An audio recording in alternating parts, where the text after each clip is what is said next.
Greetings from Tokyo, my dear friends. This is Daisuke, and I very much hope that this video finds you well and in very good spirits wherever you are in the world.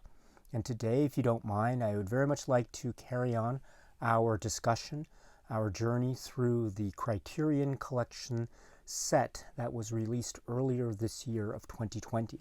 And this is the Essential Fellini box set. And today I'd like to focus our attention on the 11th Blu-ray disc in such set, disc number 11. And this sets forth the film from 1972. This is Roma.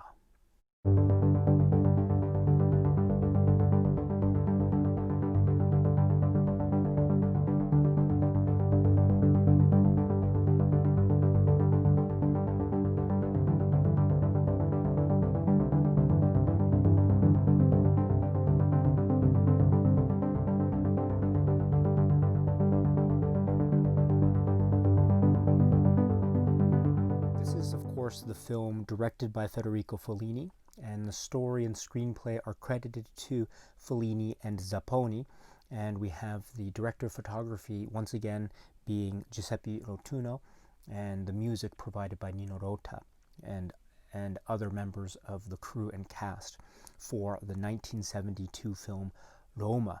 And this is in the 70s, and so we see the ever-evolving and fascinating style of Fellini's cinema in full expressive mode in the early 1970s. It is, in a sense, a journey out of the 1960s into the 1970s. And I think that is a nice parallel because part of the story component structure of the film Roma has to do with the capturing of the story element that we sense has some kind of autobiographical linkage in spirit to Fellini's own story in terms of a young man leaving the province, small town, and going into the big city that is Rome. And so one component is a young man's journey from the small town to the big city. And we understand that on the one hand, this young man is meant to be a young Fellini, but on the other hand, we also can sense that perhaps this is a type of qualified autobiographical spirited film in that it's not meant to be a direct type of retelling of Fellini's own autobiographical past, but it's taking remnants and feelings and inspirations and ideas and giving a subjective, expressive, cinematic poetry to what could be said to be the feelings and intuitions and notions that are experienced during youth on this journey from youth to adulthood, or from the safety of one's home to the freedom and uncertainty of life in the big city. And so I think that is one of the components of this film, Roma. And because that's one of the components, what that allows for is, I think, a number of things. First, it allows for the examination and the investigation through Fellini's camera of the nature of growing up and arriving at the big city, and this feeling of finding one's place and how to spend one's time, and also self-discovery and external discovery. And we see, for instance, the young man finding his way and meeting new people and getting into new experiences, both in terms of his own growing up and also in terms of his own feelings and emotions and sexuality. And also, this affords the opportunity to give a historical examination of life during this time, the late 1930s, early 1940s. And of course, we have a nation and a people and a society that are gripped in the period of fascism in Italy and also the onset of war. And we have various ways in which the film captures this sense of the politics that is existing around everyone there. But still, there is also a feeling of being separate from the outside world and existing in this subjectively created feeling and sense and idea that is Rome. And so there is an interesting, I've used the phrase before, but I'll use it again, there's an interesting push and pull between what is real and what is meant to be evoked as a subjective sense of reality. And I think that level is at the heart of what makes Fellini's cinema so great. He is using something that is obviously subjective and very much part of his imaginative creative prowess, and he is presenting something that aims to speak to a kind of truth. Those little details, those little nuances of human behavior and character that tend to react in certain situations, either in terms of relaxation and rest and simple things like eating out and being in a restaurant in some part of a square in Rome, or enjoying a night out of entertainment, or perhaps being scared when you hear those signals and those sounds and those noises of the outside world creeping in, indicating the violence and chaos that the war and things of that nature will bring with it. And so I think this is all on display at the subject of this kind of cinematic investigation and examination by Fellini, again using the power of his subjectively based cinematic creativity. Again, this is one component of the story. There's another component, or there are a number of other components I would suggest, which is, for example, there is the way also that the film deals with an ancient past of Rome, a Rome of antiquity, and we see scenes involving the underground and catacombs and remnants of the ancient past. We also see the way that the camera lingers on, I think quite movingly, on landmarks of Roman architecture that exist in the city.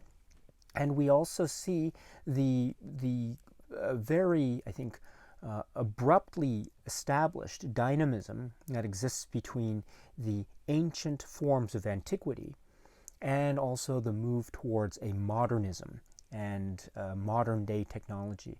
And we see this expressed, I think, both in terms of a harmonious co-balance between these two seemingly separate modes of reality or modes of human expression. That is, antiquity and modern technology seem to be synthesized in some places, but also Fellini does not hesitate to show the clash between these two, and how perhaps there is a violent clash between what is a part of antiquity and heritage and also what is part of the new and the modern.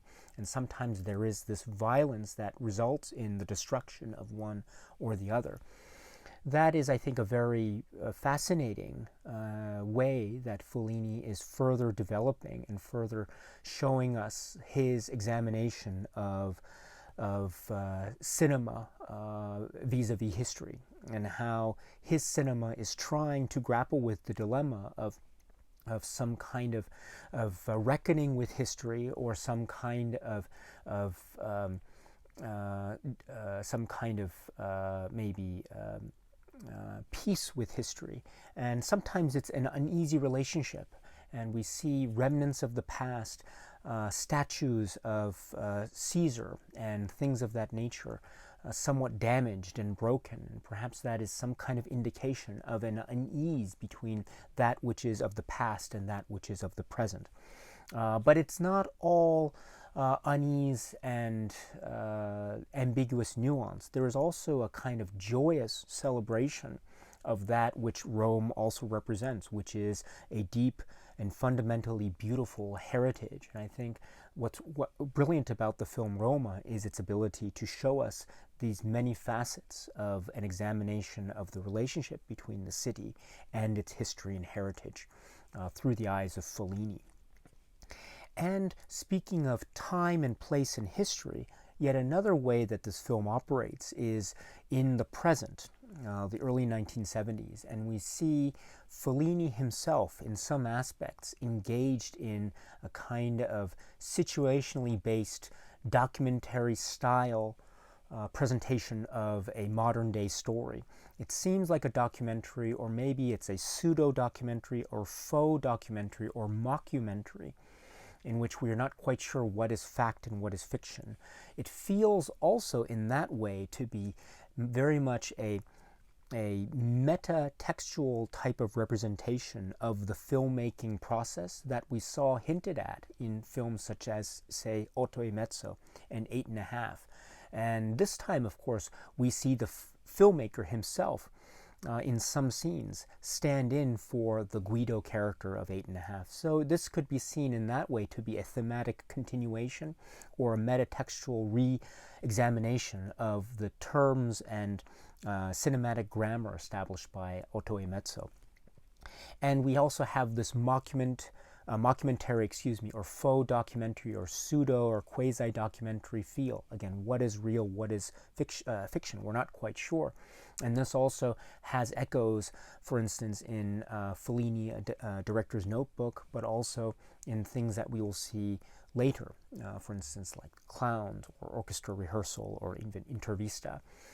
So this blending of what seems to be real or what seems to be fiction is unclear. And I think that's part of the fun and joy of watching a Fellini film of this type of approach, because it keeps us on our toes, as it were, as viewers. And I think that's what makes the playfulness of Fellini's cinema all the more active and all the more evident in a great and grand way. And so this is to say that the film Roma, I think, operates on a whole multitude of levels, and it always ultimately comes down to the city and the place. And we have Roma as represented by its past, Roma as represented by its people, and we have a very diverse group of people that are featured. There are some faces that are very much prominently featured, and so we see that it is a city that is populated by a diverse group of inhabitants. And also there is this idea or sense of Roma as mother, or as some kind of nurturing figure, and the way that history is used to express the characteristic nature of the city, I think, lends itself very nicely to that kind of reading. And so it becomes a city of place and of self and of people and of landmarks and architecture and ideas. It also becomes a place of heritage and also a place of modernity. It's a place of people. It's a place of movie stars that suddenly appear. There famous people appear, but also ordinary people appear in the streets as well. And one of the things that we also know of Fellini's cinema is that he is so much using his camera to capture what I insist, or what I argue, is kind of the essence of every single human being that appears in his films. And so he seems to use his cinema to suggest that every person is important. Everyone, down to the seemingly minor role, has significance in the world of Fellini. And that creates this sense of world and sense of place and sense of being and sense of purpose, which is, I think, on full display on many different levels when we think of and consider and explore a work like his film from 1972. This is the film Roma. The Blu-ray that we have as part of the Essential Fellini set is actually purported to be based on the 2K restoration of the film, which I understand was also relied upon on the earlier individual Blu-ray release from Criterion, which incidentally is at spine number 848. So I understand that it's the same restoration that's being relied on, the 2K restoration. And so you're getting, I think, a very high quality presentation in terms of picture and sound, if you choose to get the box set or if you choose to get the individual release. Also, if you're talking about the two, we should point out that the supplements that are found on this Blu-ray disc in the box set are what we found in the earlier Blu-ray here. And what are those supplements? Well, first we have an audio commentary track from Frank Burke, who is a film studies scholar and Fellini expert. And his commentary track here is high-class stuff. It is really top-notch, filled with so much information. And what's so wonderful is that he is, as he says, he's an expert in Fellini. He's written about Fellini. At the time of the recording of the commentary, he says he's written for many decades on the works of Federico Fellini.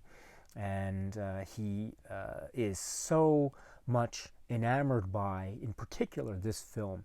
I think he refers to this as one of his favorite films by Fellini. And so it is so great to be in the hands of a scholar who not only knows his stuff when it comes to Fellini, but also knows a lot about the film Roma, and also brings with it his admiration for the film. And so I find that combination to be so irresistible.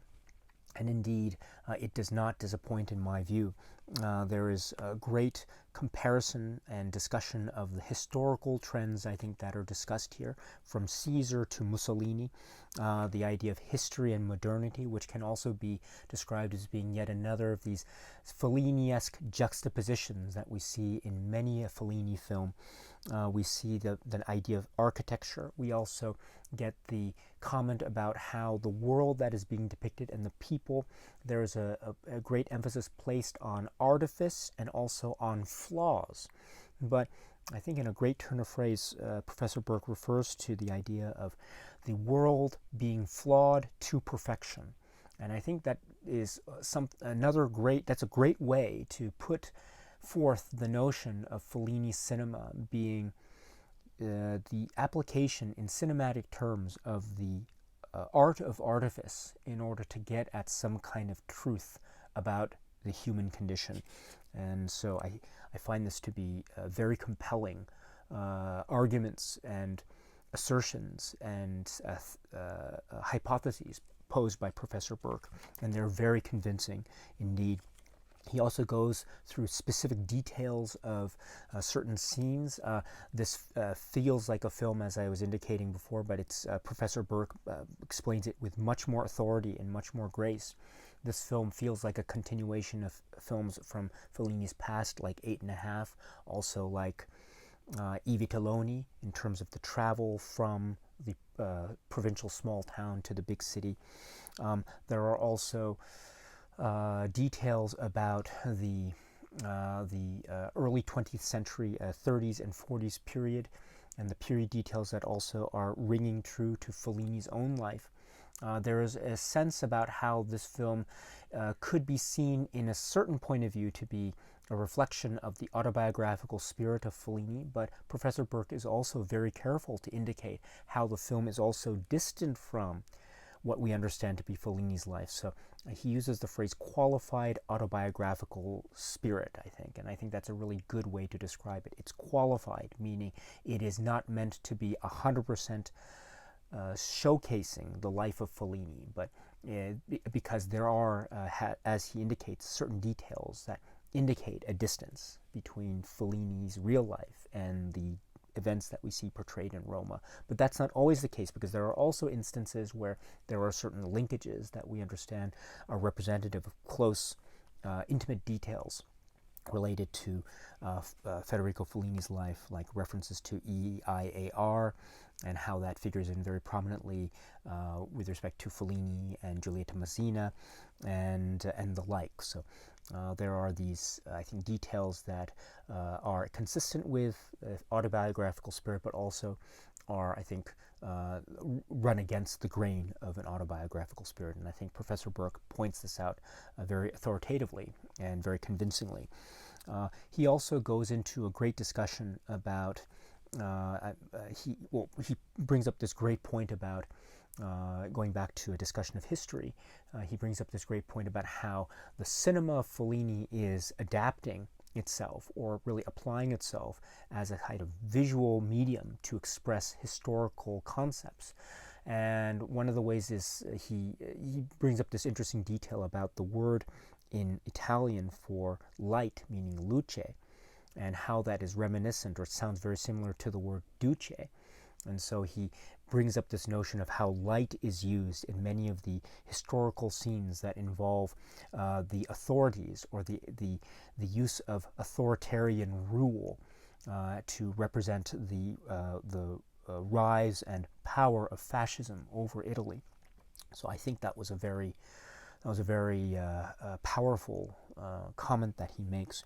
He also ties it into the present day, and he links aspects of violence that are depicted in the film in terms of a cultural violence or a violence against heritage, and he links that to the modern day, and he also links it to the violence that exists between the clash between the antiquity and modernity, and also links to maybe nuanced political themes and discussions of a kind of political-based extremity.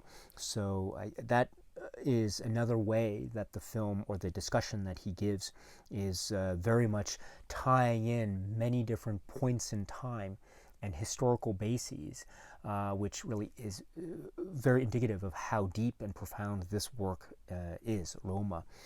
He also makes reference to Fellini the artist, and how there is this idea of Fellini maybe going along with, or maybe reacting against, the idea of modernity as expressed in this film, and the crisis of modernity as expressed in this film, from things like the scenes with the traffic and the cars. It's a reference to 8½, but it's also a modern take of that scene. It's also suggestive of a sense of violence and uncertainty and chaos, and this gives way to other scenes involving modern day explorations of catacombs, which seem to be in line with past scenes in the film involving modernity, but also seem to go on their own way, which is suggestive of modernity being its own engine, its own thing that is unstoppable and unavoidable. And that, I think, is lending itself nicely to yet another indication of exactly how modernity and antiquity will indeed end up, who will win the fight between the two, as it were. So I think the discussion with Frank Burke on this commentary track is so essential, and I'm so glad that it is carried over from the earlier Blu-ray release. The next set of supplements that we also found on the earlier Blu-ray release are, there's a 17-minute section called Deleted Scenes, and this is a deleted scene section that has explanatory notes, and the explanatory notes are described as being based off of the script, the Zapponi script that was published and made available. And so what's great is that we have little notes that indicate everything down to the scene details and the reel in which the scene is included, and then we have what is the deleted scene. For the most part, they tend to be extensions of scenes that already exist in the film, and in particular, there is one very famous deleted scene, or set of deleted scenes, involving a interview with Marcello Mastroianni and also with Alberto Sordi. And so it's really fascinating to see those moments in this particular section. So for that and for other reasons, I think this is very essential stuff. So the deleted scenes section. And then we have an interview or discussion between Antonio Monda, Professor Monda, and Paolo Sorrentino, the filmmaker Sorrentino. And this is from, according to the supplements, 2016, approximately 15 minutes. And this is a discussion of Sorrentino's work and also how he views Fellini, how he describes any kind of influence that Fellini's films had or have on Sorrentino's own work. He talks also about Fellini's body of films, and also specifically about Roma and about specific scenes in the film. They talk, I think, in really enlightening detail, for example, about one of the famous scenes in the film, which is the church or religious or liturgical fashion show of the film, which is, again, another great example of the Fellini dynamic, the Fellini-esque juxtaposition duality dynamic. We have something that is seemingly, again, antiquity and modernity. We have religious institution and cosmopolitan commercialism, and we have the sacred and the profane, and we have light and dark, and it's all here. And we have ritual and entertainment, and so many things going on here. And it's also a spectacle that is very Fellini-esque. It is also something that is so outrageous and also very inventive and wildly imaginative. And so it's one of the famous sequences in the film. And so it's great to get the discussion between Monda and Sorrentino about this. And also they talk about how the film is, in a lot of ways, a film about nothing. And that's not meant in a negative way. It is a film where it lingers, and it doesn't proceed in terms of a strict plot structure. It is very episodic, but when the episodes do gather and are constructed, they tend to be of an atmosphere type of thing, where the camera goes from one area of the room to the other area of the room, or from one place of the restaurant to the other place of the restaurant. And we see various characters come and go in the frame. And I think it's one of the assertions, in particular of Professor Monda, of how the film is capturing an idea or essence or spirit of the city, which is one of the great things about it. So that's a really interesting approach to a discussion of the film that the two gentlemen here take. And they also speak about the idea of action and non-action, of the faux documentary aspect of the film, and the disjointed nature of the episodes that we see, and also a general discussion of Fellini's art and craft. There is this idea of the depiction of the grotesque and maybe the offensive, but there is always also a sense of human dignity, which I think is another great way to express the idea of Fellini's camera, ultimately endeavoring to capture the essence of the humanity of all who inhabit his cinematic world. So this is a great conversation, so please check it out if you can, once again, between Sorrentino and Professor Monda, approximately 15 minutes. And that's not all, because then we have another discussion Professor Monda has, this time with Valerio Magreli. And Valerio Magreli is someone who worked on a Fellini film as he describes it, an assistant to an assistant to assistant to assistant, etc., etc. And he explains that it was the film Fellini Casanova. And then later he became acquainted with Fellini, and through this acquaintance and through his experience working with Fellini, he is talking now with Professor Monda about his views on Fellini and his views on the film Roma. He expresses, for example, the idea that he has that Fellini seems to be someone who is a self-taught talent and genius, and they also talk about Fellini's works. I admire the fact that he's not afraid to admit that maybe Roma, he says it might not be his favorite Fellini film, but he does admire the fact that he does admire many aspects of it, and there are certain sequences that are for him very much bold and in the Fellini-esque mode, as it were. And also Monda, Professor Monda also contributes more of his views on Roma and the whole body of Fellini's work overall. So this is another great conversation that I suggest checking out. I strongly recommend it. It's approximately 16 minutes, and this is also from 2016. The next supplement is what is known as the Felliniana, and this is another Don Young Fellini-related ephemera and memorabilia collection supplement, and this is really great.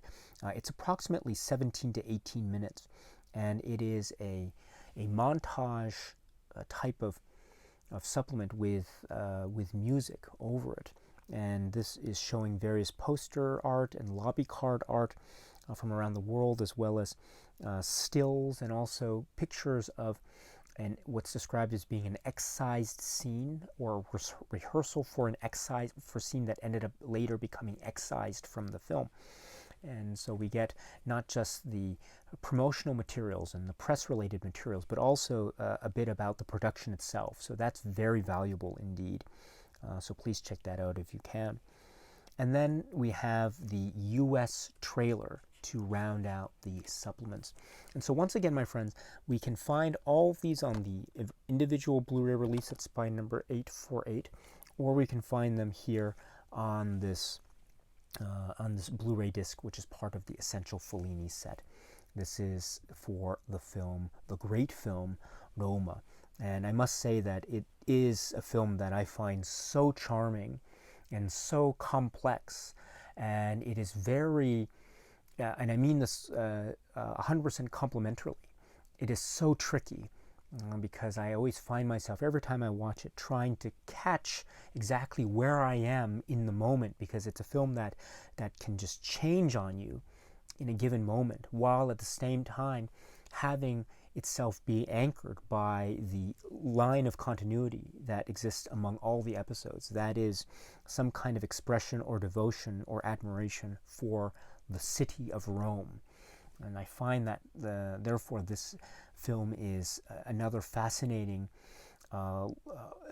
quite labyrinthian type of adventure into the mind and creative spirit that is Federico Fellini. And so it is one of my favorite works by him. I'm so glad it's here. This is his film, Roma. Okay, my friends, so that's it for now. And so until we meet again, please be happy and healthy and well. And please keep on watching a lot of great, great movies. Thank you so much, as always, for your time. I very much appreciate it. Stay strong, stay safe, and cheers.